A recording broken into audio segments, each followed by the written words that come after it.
kompresor, nggak tahu nyok, atau Jeko kan, main kompresor kan. Coba tunjuk, nggak tahu dia mana. Begitu bapaknya nggak mau serius. Nah, sekarang saya tunjukkan. AC itu komponen mulai dari kompresor. Ini kompresor namanya ya, kompresor. Nah, dari kompresor ke mana? Ini buat urut ya, dia keluar sini. Nah, kompresor terus ke kondensor. Ini kondensor. Kondensor dilengkapi dengan kipas, namanya cooling fan. Ya, ini kondensor bagian depan. Kenapa ada kondensor? Kondensor ya. Nah, kemudian dari kondensor ada pipa menuju, nah sini, ada pipa ini. Terus ke bawah, sini dia. Nah, ini di luar namanya kadang orang nama receiver. Kadang ada orang pula namakannya filter. Ada pula namakannya dryer. Tiga-tiganya betul. Karena di sini ada semuanya. Ada receiver, tabung di receivernya.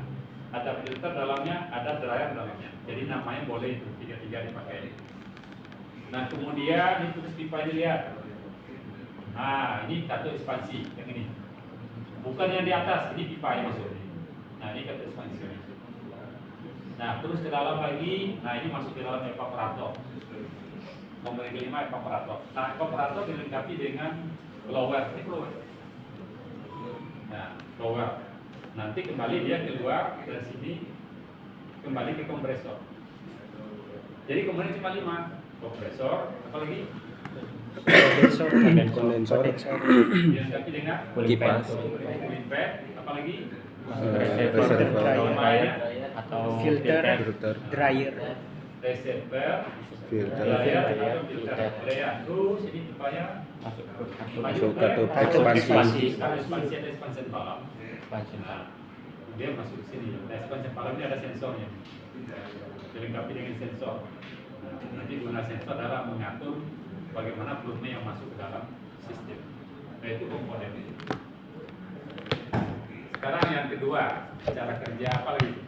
Fungsi dari masing-masing komponen. Nah, kita buat di apa saya di e-learning di Smart itu sudah saya buat itu apa fungsinya. Tapi saya ringkas.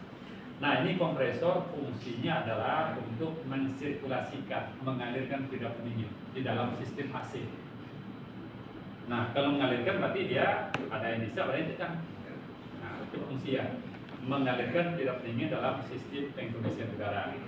Dihisap dari evaporator, nah, kemudian ditekan ke arah kondensor.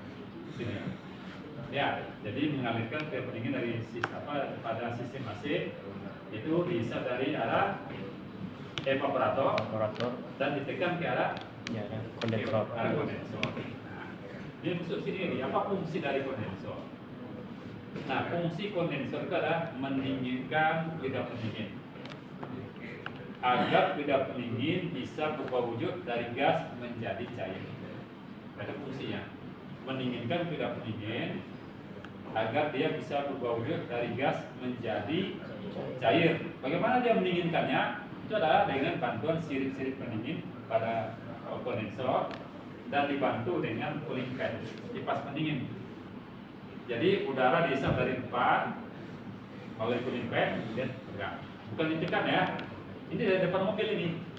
Nah, jadi arah udara itu melawan dengan mobil dihisap oleh kondensor oleh cooling fan, maka dia menjadi dingin. Sehingga keluar dalam bentuk cair ya. Nah, itu fungsinya merubah wujud fluid pendingin dari gas menjadi cair. Di dalam didinginkan atau mendinginkan fluid pendingin sehingga fluid pendingin berubah dari gas menjadi cair. Kemudian fungsi dari receiver, dryer atau filter. Nah, fungsi dia 3 itu.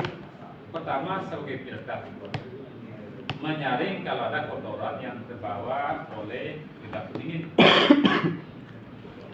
Dryer, apa fungsinya? Itu adalah mengurangi kelembaban.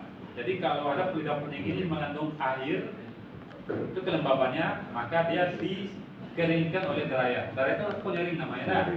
Nah, dikeringkan oleh dryer. Untuk apa dikeringkannya? Sebab kalau ada air yang mengalir, di evaporator nanti tempat itu 0 derajat. Nah, kalau ada di situ uap air, dia akan beku, tersumbat ya. Nah, maka perlu di sini ada yang dryer untuk mengeringkan uap yang masih tersisa dalam fluid pendingin. reservoir yang menampung agar memang volume pelindap pendingin di dalam sistem cukup. Kalau tidak tertabung, volume berkurang. Jadi dia guna adalah menampung sementara pelindap pendingin, jangan dialirkan ke dalam sistem apa yang lain. Ini kita ekspansi lagi yang keempat. Fungsi yang pertama adalah menurunkan tekanan pelindap pendingin. Ya. Dari 15 kg per cm kuadrat turun menjadi 2,1 turun. Dari 15 kg ini turun menjadi 2,1 kg. Apa fungsi yang kedua? Mengatur pelindap pendingin yang akan masuk ke dalam evaporator. Mengatur, kadang sedikit, kadang banyak, kadang sedikit, kadang banyak. Bagaimana dia mengatur? Adalah dengan sensor ini.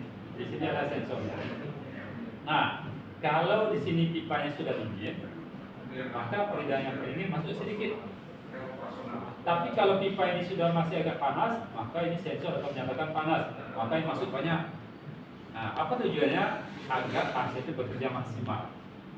Nah, bisa cepat mendinginkan ruangan, tidak terjadi pembekuan, ya. Nah, ada dua fungsi ya. Pertama, menurunkan tekanan pelindap pendingin dari tekanan tinggi 15 kg per cm kuadrat menjadi tekanan rendah 2,1 kg per cm kuadrat.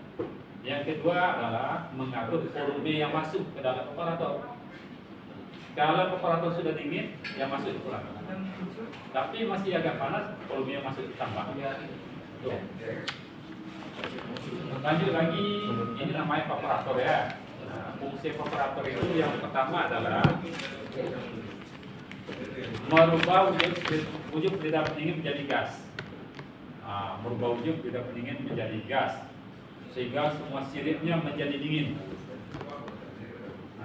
Jadi kalau bensin itu ditetesin di kulit berubah jadi gas, kulit kita dingin.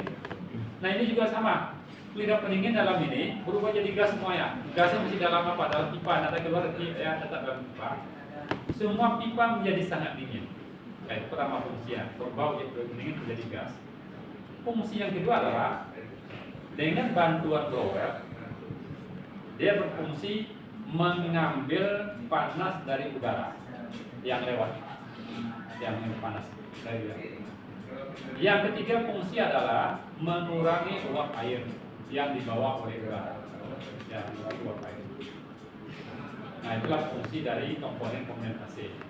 Oke, cukup sampai sini dulu. Silakan mahasiswa ulang kembali.